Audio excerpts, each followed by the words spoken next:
ಓಂ ಶಾಂತಿ. ದಿನಾಂಕ ಆಗಿದೆ 13/4/2026. ನೀವೀಗ ಇಂತಹ ಪ್ರಪಂಚಕ್ಕೆ ಮಾಲೀಕರಾಗುತ್ತೀರಿ. ಎಲ್ಲಿ ಯಾವುದೇ ಮಿತಿ ಇಲ್ಲ.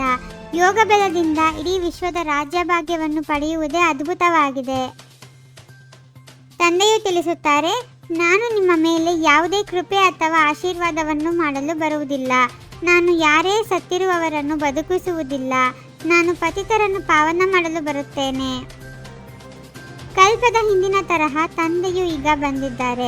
ತಂದೆಯು ಬಂದು ಕಲ್ಪವೂ ಪತಿತರಿಂದ ಪಾವನ ಮಾಡಿ ದುರ್ಗತಿಯಿಂದ ಸದ್ಗತಿಯಲ್ಲಿ ಕರೆದುಕೊಂಡು ಹೋಗುತ್ತಾರೆ. ಒಳ್ಳೊಳ್ಳೆಯವರು ಮಾಯೆಯ ಸಂಘದಲ್ಲಿ ಬಂದು ಬಿದ್ದು ಬಿಡುತ್ತಾರೆ. ಒಂದೇ ಸಾರಿ ಕೆಳಗೆ ಹೋಗಿಬಿಡುತ್ತಾರೆ. ಯಾರು ಕಲ್ಪದ ಹಿಂದೆ ತಿಳಿದುಕೊಂಡಿದ್ದರೋ ಅವರೇ ಈಗಲೂ ತಿಳಿದುಕೊಳ್ಳುತ್ತಾರೆ. 84 ಜನ್ಮಗಳ ಚಕ್ರವನ್ನು ಅನೇಕ ಬಾರಿ ಸುತ್ತಿದ್ದೀರಿ. ಸ್ವಲ್ಪ ಸಮಯವೂ ದುಃಖವನ್ನು ಅನುಭವಿಸಿದ್ದೇವೆ. ತಂದೆಯು ತಿಳಿಸುತ್ತಾರೆ, ನೀವು ಮಕ್ಕಳಿಗೆ ಬಹಳ ಸುಖ ಕೊಡುತ್ತೇನೆ. ಈಗ ಮಾಯೆಯಿಂದ ಸೋಲಬಾರದು. ಇಡೀ ಪ್ರಪಂಚದವರು ಬೇಹದ್ದಿನ ತಂದೆಯ ಮಕ್ಕಳಾಗಿದ್ದಾರೆಂದು ನೀವು ಮಕ್ಕಳು ತಿಳಿದುಕೊಂಡಿದ್ದೀರಿ. ಭಾರತವು ನನ್ನ ಜನ್ಮಸ್ಥಾನವಾಗಿದೆ ಎಂದು ತಂದೆಯು ಹೇಳುತ್ತಾರೆ. ಡ್ರಾಮಾವನ್ನು ತಿಳಿದುಕೊಳ್ಳಬೇಕಾಗಿದೆ. ಇದಕ್ಕೆ ಸೋಲು ಗೆಲುವಿನ ಆಟವೆಂದು ಹೇಳಲಾಗುತ್ತದೆ. ಈ ಡ್ರಾಮಾದಲ್ಲಿ ನೀವು ಬ್ರಾಹ್ಮಣರ ಪಾತ್ರವು ಎಲ್ಲದಕ್ಕಿಂತ ಶ್ರೇಷ್ಠಾತಿ ಶ್ರೇಷ್ಠವಾಗಿದೆ. ನೀವು ಇಡೀ ಪ್ರಪಂಚದ ಮಾಲೀಕರಾಗುತ್ತೀರಿ. ಎಷ್ಟೊಂದು ಸುಖವನ್ನು ಅನುಭವಿಸುತ್ತೀರಿ. ನಿಮ್ಮಷ್ಟು ಸುಖ ಮತ್ಯಾರೂ ಭೋಗಿಸಲು ಸಾಧ್ಯವಿಲ್ಲ. ಹೆಸರೇ ಆಗಿದೆ ಸ್ವರ್ಗ, ಇದಾಗಿದೆ ನರಕ. ಸತ್ಯಯುಗವು ಪುಣ್ಯಾತ್ಮರ ಪ್ರಪಂಚವಾಗಿದೆ. ನೀವು ಪುಣ್ಯಾತ್ಮರಾಗುತ್ತಿದ್ದೀರಿ ಅಂದ ಮೇಲೆ ಎಂದೂ ಪಾಪವನ್ನು ಮಾಡಬಾರದು. ಸದಾ ತಂದೆಯ ಜೊತೆ ನೇರವಾಗಿ ನಡೆಯಬೇಕು. ರಾವಣ ರಾಜ್ಯದಲ್ಲಿ ಏನೇ ದಾನ ಪುಣ್ಯ ಮಾಡಿದರೂ ಸಹ ಸ್ವಲ್ಪ ಕಾಲಕ್ಕಾಗಿ ಪ್ರಾಪ್ತಿಯಾಗುತ್ತದೆ. ಇಳಿಯುವ ಕಲೆಯಲ್ಲಿಯೇ ಹೋಗುತ್ತಾರೆ. ನಿಮಗೆ ಈಗ 21 ಜನ್ಮಗಳಿಗಾಗಿ ಆಸ್ತಿ ಸಿಗುತ್ತದೆ. ನಿಮ್ಮ ಆದಿ ಸನಾತನ ದೇವಿ ದೇವತಾ ಧರ್ಮವು ಯಾವುದಿತ್ತೋ ಅದು ಪ್ರಾಯಲೋಪವಾಗಿದೆ. ಈಗ ಮತ್ತೆ ಅದು ಸ್ಥಾಪನೆ ಆಗುತ್ತಿದೆ. ನೀವು ಚಕ್ರವರ್ತಿ ರಾಜರಾಗುತ್ತೀರಿ.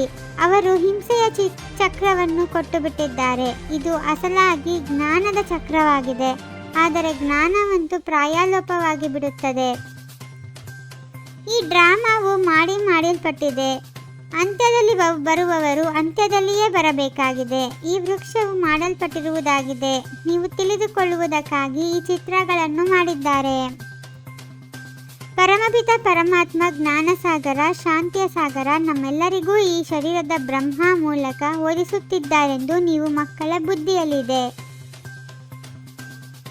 ಕೊನೆ ಪಕ್ಷ 8 ಗಂಟೆಗಳ ಕಾಲ ತಂದೆಯನ್ನು ನೆನಪು ಮಾಡುವ ಪುರುಷಾರ್ಥ ಮಾಡಿ. ಯಾವಾಗ ಈ ಸ್ಥಿತಿಯನ್ನು ತಲುಪುವಿರೋ ಆಗ ಇವರು ಬಹಳ ಸರ್ವಿಸ್ ಮಾಡುತ್ತಾರೆ ಎಂದು ತಿಳಿದುಕೊಳ್ಳುತ್ತಾರೆ. ವಿಕರ್ಮಗಳ ಹೊರೆಯು ಬಹಳ ಇದೆ. ಆದ್ದರಿಂದ ಬೆಳಗ್ಗೆ ಎದ್ದು ತಂದೆಯನ್ನು ನೆನಪು ಮಾಡಿ. 2 ಗಂಟೆಯಿಂದ 5 ಗಂಟೆಯವರೆಗೆ ಬಹಳ ಒಳ್ಳೆಯ ವಾಯುಮಂಡಲವಿರುತ್ತದೆ. ತಂದೆಯ ಜೊತೆ ಸೀದಾ ಮತ್ತು ಸತ್ಯವಾಗಿ ನಡೆಯಬೇಕಾಗಿದೆ. ಕಲ್ಯಾಣಕಾರಿ ತಂದೆಯ ಮಕ್ಕಳಾಗಿರುವುದರಿಂದ ಸರ್ವರ ಕಲ್ಯಾಣ ಮಾಡಬೇಕಾಗಿದೆ. ಸುಪುತ್ರ ಮಕ್ಕಳಾಗಬೇಕಾಗಿದೆ. ಕರ್ಮವನ್ನು ಮಾಡುತ್ತಾ ಕೊನೆ ಪಕ್ಷ 8 ಗಂಟೆಗಳ ಕಾಲ ಅವಶ್ಯವಾಗಿ ನೆನಪು ಮಾಡಬೇಕಾಗಿದೆ.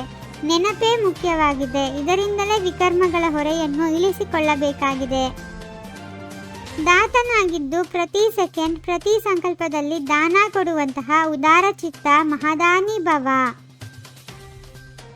ತಾವು ದಾತನ ಮಕ್ಕಳು ತೆಗೆದುಕೊಳ್ಳುವವರಲ್ಲ, ಆದರೆ ಕೊಡುವವರಾಗಿದ್ದೀರಿ. ಪ್ರತಿ ಸೆಕೆಂಡ್ ಪ್ರತಿ ಸಂಕಲ್ಪದಲ್ಲಿ ಕೊಡಬೇಕಾಗಿದೆ. ಯಾವಾಗ ದಾತರಾಗುತ್ತೀರಿ ಆಗಲೇ ಉದಾರ ಚಿತ್ತ ಮಹಾದಾನಿ ಆಗಿಬಿಡುವಿರಿ. ಪ್ರತಿಯೊಂದು ಸಬ್ಜೆಕ್ಟ್ನಲ್ಲಿ ವಿಷಯ ಪೂರ್ಣಾಂಕಗಳನ್ನು ಜಮಾ ಮಾಡಿಕೊಳ್ಳಬೇಕೆಂದರೆ ಗಂಭೀರತೆಯ ಗುಣದ ಧಾರಣೆ ಮಾಡಿಕೊಳ್ಳಿರಿ.